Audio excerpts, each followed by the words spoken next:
Hello my beautiful people. So I know it's been a very long time since I've done one of these videos with a voiceover, but today's project is probably one of my favorite things that I've ever created, so I absolutely just had to talk you guys through the process.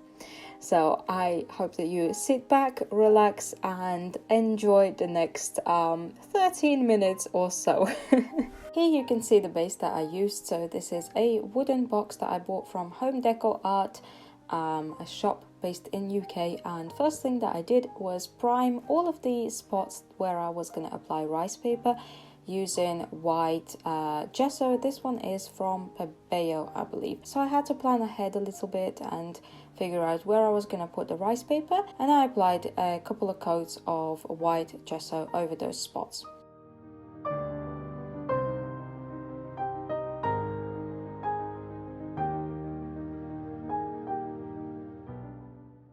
Next up is my favorite part and the most special part of this whole project, this particular paper. This is my hand-painted checks rice paper. So the checks that you can see on this rice paper were hand-painted by myself. I created this paper in collaboration with Decoupage Queen. I painted them, I scanned them over, and I sent them to Decoupage Queen to be made into rice paper that can be purchased from Decoupage Queen and Decoupage Queen retailers.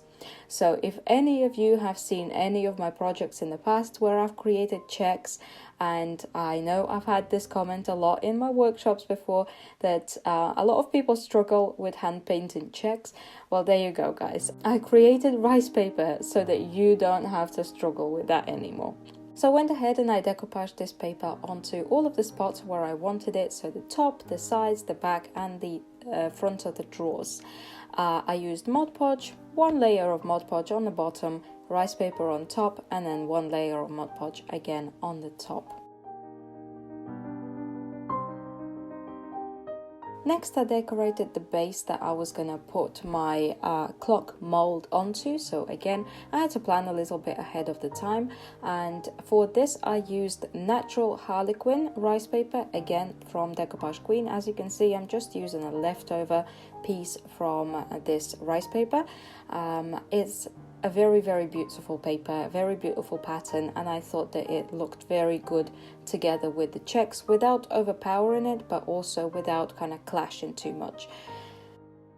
Once all of the rice paper was on, I applied 2 or 3 coats of heavy duty wood varnish from Polyvine over the rice papers. Next up, it was time to get started with the molds. So I used resin to cast my molds to make my life easier with painting and all of that stuff. I used Lady Vagabond and Redesign with Prima molds. So I casted them with resin, waited for them to dry, obviously, sanded the backs down so that they were nice and even, and primed them with the same gesso that I used to paint the box. So Pebeo white gesso. Once the primer was dry, it was time to start painting the molds, and I just used a combination of all different paints that I had lying around.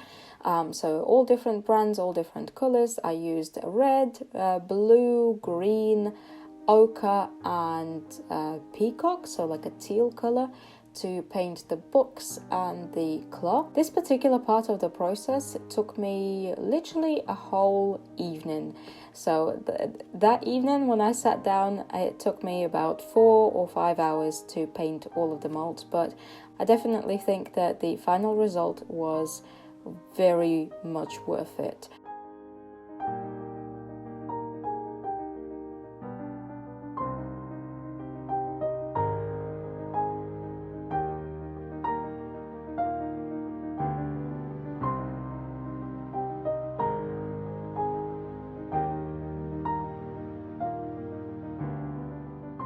So first I painted the molds in all different colors, then I applied 2 coats of the same varnish over the top to protect the paint from the next step, which is aging. When the varnish was dry, it was time to age the molds. So I used a watered down mix of brown and black acrylic paints to apply over the molds and then wipe the excess with a cloth. And it creates a very, very pretty aged and kind of shaded effect. Makes them look much more natural than just painted.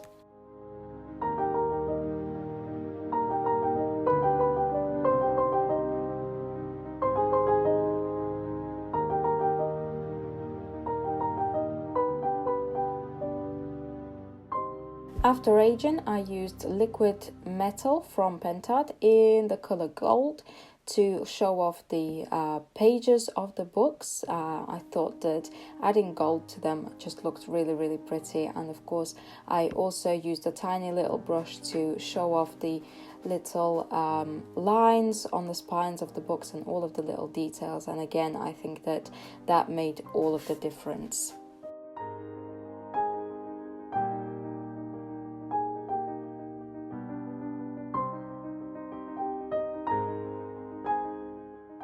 Same again with the clock. I used a tiny brush to apply this gold paint onto all of the little details on the clock, and again it did take me a lot of time and I had to be very, very patient, but I genuinely think that the end result is so worth it.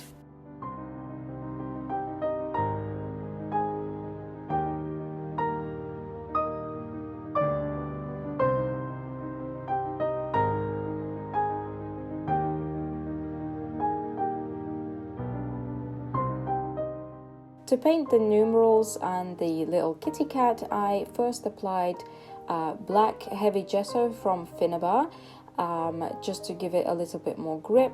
And then again I applied Pentart's liquid metal in gold over the numerals and the kitty cat.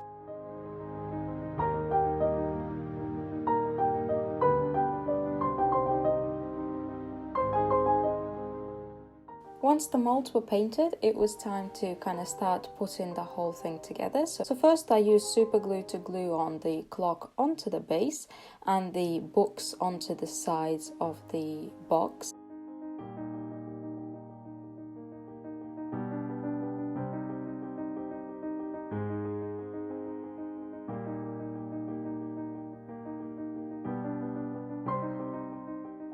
And then before I went ahead and applied the plaque with the clock onto the top of the lid, I used Liberon's Special Effect wax in black to add a little bit of shadow behind the clock and also on the edges of the plaque itself, because it would have been much harder to do it after it was applied onto the top.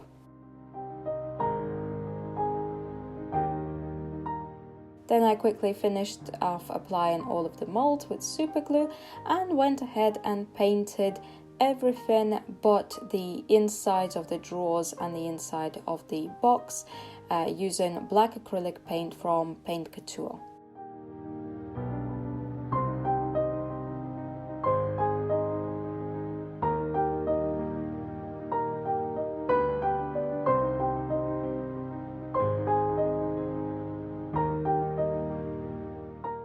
When it was all painted, I went back to black patinating wax from Liberon. Using a little brush, I kind of faded out and created shadows around all of the molds, and I think that in general it's a very, very good thing to do when you're using molds and you're painting them in different colors to the rest of your thing, because it makes them look less just kind of stuck on, like you just created something and then you stuck it on. It makes them look more natural.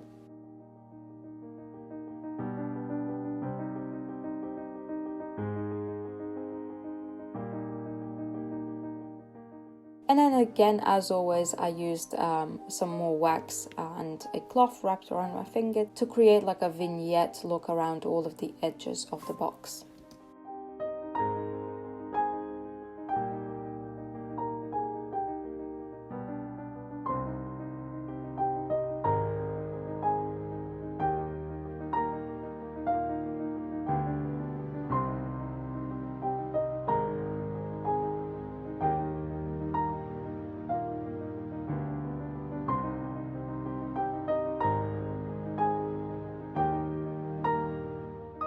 To decorate the inside of the drawers and the inside of the box itself, I used Rust-Oleum furniture wax. This is dark wax. I use this for furniture painting a lot, and I think it's just a really easy, quick and great solution for decorating the insides when you're somebody like me that does not like to spend a lot of time doing it.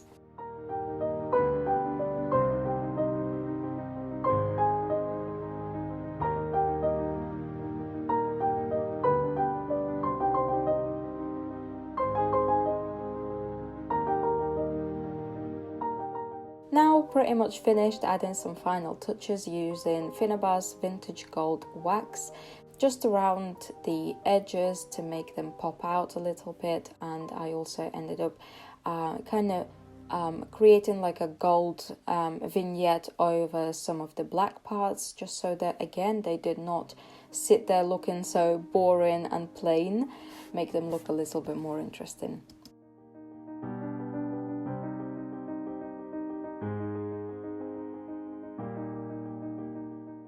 And finally, I added a little handle onto the lid. It's not necessary, but I thought it just added a nice little touch. And of course, a bow. My signature thing, I think, is adding bows. I really like adding bows to things. And here it is, the finished product. I am so proud of this box. You have no idea. It is genuinely one of my favorite things that I've ever created. This paper is so special to me. You have no idea. I'm like ready to cry right now how special it is, and how I just can't believe the fact that I now have my own rice paper, and I'm very, very grateful to Decoupage Queen for letting me be a part of this and giving me the opportunity to create this paper for all of us to use. As always, there's going to be a link in the description to my blog post, which is going to have a list of all of the products with as many links that I can possibly find.